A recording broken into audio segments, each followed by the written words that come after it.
बिस्मिल्लाहिर्रहमानिर्रहीम। लाखों करोड़ों दुरूदो सलाम मोहम्मद मुस्तफ़ा सल्लल्लाहु अलैहि वसल्लम और आले मोहम्मद पर। मैं हूँ उमर दराज गोंदल। मुझे ये लगता है कि पाकिस्तान के अंदर अगर ये देखा जाए कि अशराफिया वो किसी भी सूरत के अंदर हो, वे सब एक जगह के ऊपर है, उसमें सिर्फ एक चीज़ माइनस है या वो थोड़े से अलग हैं, वो पाकिस्तान की अवाम है, पाकिस्तान का गरीब शख्स है। अब मैं आपके सामने, चूंकि रोजाना की बुनियाद के ऊपर अजीब मंजर हैं, आप भी कहेंगे कभी कोई बात करते हैं कभी कोई बात करते हैं। कल आपने एक वीडियो देखी थी और उस वीडियो में हमने देखा कि सुप्रीम कोर्ट के जजेस एक दूसरे का मुंह देखने के भी रवादार नहीं है और कैमरों की मौजूदगी के सामने उन्होंने सलाम नहीं दिया। लेकिन अब जरा एक और सूरत हाल हो गई है। आज सुप्रीम कोर्ट में शजरकारी मुहिम के जरिए पौधे लगाए जा रहे थे और पौधे लगाने की इस तकरीब के अंदर चीफ जस्टिस उमर अता बंदयाल साहब मौजूद थे, सीनियर तरीन जज काजी फाइज ईसा साहब मौजूद थे, जस्टिस अतर मिनल्ला साहब मौजूद थे, जस्टिस मंसूर अली शाह साहब मौजूद थे। आप हैरान इस बात के ऊपर होंगे कि कल जो जजेस एक दूसरे से सलाम भी नहीं ले रहे थे, आज उस तकरीब के अंदर जस्टिस उमर अता बंदयाल और जस्टिस काजी फाइज ईसा दोनों मिलके पौधा लगा रहे थे और उनके बिल्कुल पीछे मंसूर अली शाह साहब और अतर मिनल्ला साहब खड़े थे और वहां पे आवाजें आ रही थी कि इंशाल्लाह यही पौधा जो है वो फले फूलेगा। अब एक वीडियो कैसे बहुत सारे लफ्जों के ऊपर, बहुत सारे तज्जियात के ऊपर, बहुत सारी चीजों के ऊपर भारी पड़ सकती है। अगर आपने ये देखना है तो ये वीडियो सुप्रीम कोर्ट की आज बता रही है कि पाकिस्तान के अंदर सब वैसा होता नहीं है जैसा नजर आता है, और जैसा नजर आ रहा होता है जरूरी नहीं सब वैसा ही हो। तो ये बिल्कुल दो अलग अलग चीजें हैं। जो नजर नहीं आता वो भी एक हकीकत होती है, जो नजर आता है वो हकीकत नहीं होती। एक अजीब सी सूरत हाल पाकिस्तान के अंदर हमें दिखाई दे रही है। तो सुप्रीम कोर्ट ने आज ये जो पौधा लगाया है, ये उस तासुर का जवाब दिया गया है जिस सुप्रीम कोर्ट में कोई तकसीम है या सुप्रीम कोर्ट की जजेस आपस में मुनकसिम है, तो उसका तासुर ये दिया गया है कि हम एक पेज के ऊपर हैं, लेकिन इस वीडियो ने बहुत सारे लोगों के लिए परेशानी का सबब बनाया होगा। मैं उसी एक वजह बता देता हूँ ये वीडियो क्यों आई होगी। चूंकि कहीं और से बहुत यूनिटी का मुजाहरा है, वहां दिखाया जाता है जी आपने हमारी तरफ बात नहीं करनी, हमारे मुतालिक कुछ नहीं करना, तो जाहिर है सुप्रीम कोर्ट के जजेस भी इस माशरे के अंदर रहते हैं, तो फिर वो भी ये चीजें करते हुए हमें दिखाई दे रहे हैं। अच्छा, एक बात और है, चौधरी परवेज इलाही के मुतालिक ये बताया गया, कल ये मेरा भी तासुर, अगर आप इस वीडियो को देखें, कि चौधरी परवेज इलाही को गिरफ्तार किया नहीं गया बल्कि चौधरी परवेज इलाही ने गिरफ्तारी दी है। बाकी ये जो बातें हैं कि वो फरार हो रहे थे, ये सब बकवास बातें हैं। वो अपने घर से निकले हैं जहां पे पुलिस इतने दिनों से तलाश नहीं कर पाई, कैसे चौधरी परवेज इलाही बाहर आते हैं और उनकी गिरफ्तारी हो जाती है। आज सुबह सवेरे उनको अदालत के अंदर पेश किया गया है और उनके साहबजादे रासिख इलाही की उनके साथ मुलाकात भी हुई है। चौधरी परवेज इलाही जरा फ्रेश नजर आ रहे थे, कोई लगता है कि रात सुकून से सोए हैं या सोने दिया गया है। उसके बाद उन्होंने वो पैगाम जारी करवाया है और उस पैगाम के अंदर उन्होंने कहा कि तहरीक इंसाफ के लोगों को कहा कि तगड़े हो जाएं, आप लोग हक के ऊपर हैं, और फिर उन्होंने कहा कि वो पाकिस्तान की फौज के हामी रहे हैं, लेकिन इदारों में जो आसपास लोग हैं उनको देखना चाहिए कि वो कर क्या रहे हैं।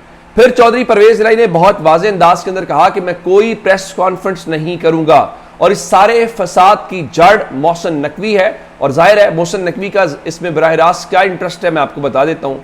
तहरीक इंसाफ टूटेगी, तहरीक इंसाफ ये सब कुछ होगा, तो पंजाब के अंदर नजरें किसने लगाई हुई हैं, वो मोहसिन नकवी के आगे जिनका वो बच्चा है आसिफ अली जरदारी, उन्होंने ये लगाई हुई। अच्छा, एक तो वीडियो हो गई चौधरी परवेज इलाही की जो उन्होंने अदालत के अंदर रिकॉर्ड कराई है, जिसमें वो कह रहे हैं कि डट जाए भाई, ये उस तरह की बात नहीं है। दूसरा, मैंने आपको बताया था कि आज तहरीक इंसाफ की जो खवातीन अरकान हैं उनको तो पेश किया ही गया है, जिसमें सनम जावेद थी, जिसमें तैयबा राजा थी, आलिया हमजा थी, वो सारे कुछ थे। उसको छोड़ने के बाद मैं आपको एक और वीडियो तहरीक इंसाफ के जो मर्द कारकुनान हैं उनको पेश किया गया। जरा ये देखिएगा, ये सब इंसदादे दहशतगर्दी अदालत के अंदर पेश किए गए हैं और ये सब लोग आए हैं यहाँ पे, उनके जो अजीज़ व अकारिब आए हुए मुलाकात के लिए, उसमें उनके साथ मुलाकात कर रहे हैं। इसमें कम से बच्चा भी में नजर आ रहा है, मुझे लगता है उसकी उम्र 18 साल होगी। ये सब लोग जरा इनके चेहरे देखिए या ये सूरत हाल देखिए कि क्या ये आपको लगता है कि जिस तरह तहरीक इंसाफ के कायदीन या लीडरशिप कर रही है, ये उसी तरह से ये भी बिहेव कर रहे हैं। मैं आपको बताना ये चाहता हूँ, जहां बहुत सारी वीडियोस बहुत सारी बातें बताती हैं, तहरीक इंसाफ के कारकुनान की जो वीडियोस हैं वो बता रही है कि भाई वो तो लीडरशिप और काम कर रही है, वो कोई और काम कर रहे हैं। जिस तरह बहुत सारे लोग कह रहे हैं जी, कहा गया है कि इमरान खान की सियासत को हम 2 महीनों के अंदर बिल्कुल लपेट देंगे। सवाल वहीं का वही है कि इमरान खान का वोट बैंक कहां जाएगा, इमरान खान का वोट बैंक कैसे जहन तब्दील करेगा, उसका वोट कैसे कन्वर्ट करेंगे, वो ये कारकुनान है। अगली एक और जो वीडियो बड़ी दिलचस्प आई, वो गाड़ी में खड़े प्रेजर वैन के तैयबा सनम जावेद ने गुफ्तगू की। सनम जावेद ने कहा कि हमें बार बार बताया जा रहा है कि आप लोगों का नाम जो है वो मरीम नवाज शरीफ ने दिया है। मरीम नवाज शरीफ खुद भी खातून है, उनको ये बात सोचनी चाहिए, एक बात। दूसरा, सनम जावेद ने एक ऐसा फिक्रा कहा जो तहरीक इंसाफ की लीडरशिप को लिख के अपने घरों में लगा लेना चाहिए। उन्होंने कहा कि यहाँ खवातीन जेलें काट रही हैं और ये मर्द लीडर्स जो हैं ये दो दिन के बाद भागते हुए इस्तीफे देते हुए भाग रहे हैं। अब मेरा ख्याल है इससे ज़्यादा कोई कंक्लूसिव किस्म की या शानदार किस्म का फिक्रा नहीं हो सकता कि इमरान खान की खवातीन कारकुनान हूँ या मर्द कारकुनान हूँ, वो वहाँ खड़े हैं और वो जेलें भी काट रहे हैं, लेकिन ये जो वजारतें इमरान खान के नाम के ऊपर लेते रहे, ये जो प्रोटोकॉल हटो बचो इंजॉय करते रहे, ये दो दिन के बाद भी वहाँ पे जो है वो खड़े होते हुए दिखाई नहीं दे रहे। अच्छा, अब हो गई ये सूरत हाल। मैं अब आपको अगली बात बताऊं कि हमें कल बताया गया था कि देखें जी इसहाक डार साहब ने IMF वाला मसला भी हल कर लिया है, ओपन मार्केट में डॉलर बहुत सस्ता हो गया। तो अगली खबर सुन लीजिए, आज ओपन मार्केट में डॉलर फिर महंगा हो गया। कल 12 रुपए सस्ता हुआ, लेकिन हुकूमत ने 26 रुपए का प्रोपेगेंडा किया। 300 रुपए की जो हद है वो उबूर कर गया। अच्छा चलें, इसको भी छोड़ देते हैं। अगली खबर सुन लीजिए, पाकिस्तान के जो ज़र मुबादला के ज़खायर हैं उसमें एक बार फिर कमी हुई है।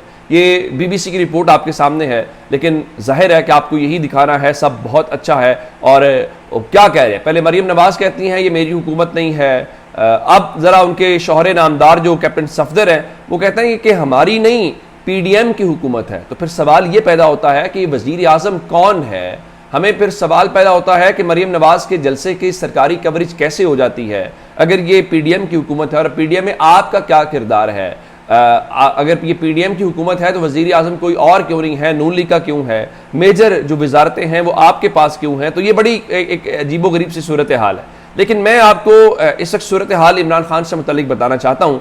इमरान खान को 7 जून को तलब किया गया है, ना सिर्फ इमरान खान को तलब किया गया है बल्कि उनकी अहलिया बुशरा बीबी को भी नैब ने तलब किया है। लेकिन मेरे पास इत्तलात क्या है, मेरे पास इत्तलात ये हैं कि इमरान खान के खिलाफ एक और 6.5 अरब रुपए से जायद का मुबैना तौर पे, जिसको आप ये कह लीजिए कि करप्शन का मुकदमा बनाने की तैयारी हो रही है। और करप्शन का ये जो मुकदमा है इसके अंदर इमरान खान को गिरफ्तार किया जाएगा। ये अलकादिर ट्रस्ट केस नहीं है, ये उसके अलावा है। अब सवाल सिर्फ ये पैदा होता है कि इमरान खान को 7 जून को जिस दिन बुलाया जा रहा है, क्या किसी दूसरे केस के अंदर उनकी गिरफ्तारी और उनकी अहलिया की गिरफ्तारी डाल दी जाएगी, ये बड़ा अहम है। लेकिन एक चीज़ तय है, चूंकि जो सारा इस वक्त सिलसिला चल रहा है, ये जो ज़मीर जागने वाला, और मेरे ऊपर कोई दबाव नहीं है, तो उस सारी सूरत हाल को देखते हुए कि अब इमरान खान को आखिरी जो प्लान है वो डिस्क्वालीफाई तो करना तो है ही है, जो है वो जेल में डालना भी है, क्योंकि आप जेल में डालेंगे तो फिर वोटर्स से वो डिस्कनेक्ट हो पाएगा। तो टीवी के ऊपर तो आपने उनको रोक दिया है,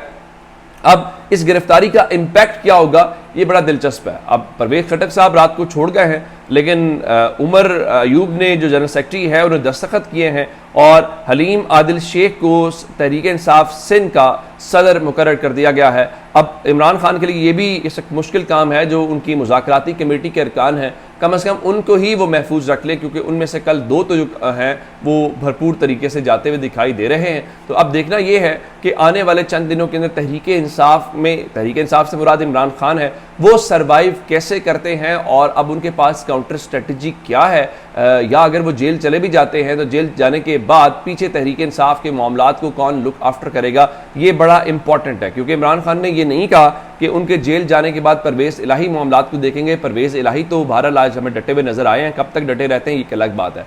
दूसरी जानिब हमें शाह महमूद कुरैशी साहब जो हैं वो भी जेल के अंदर दिखाई दे रहे हैं। अब शाह महमूद कुरैशी का भी अभी तक तो यही है, कोई डटे हुए। तो आइंदे चंद दिन बड़े अहम है, लोग कह रहे हैं कि जून के अंदर सब वाज़ेह हो जाएगा। अपना बहुत सा ख्याल रखिएगा, खुदा हाफिज़।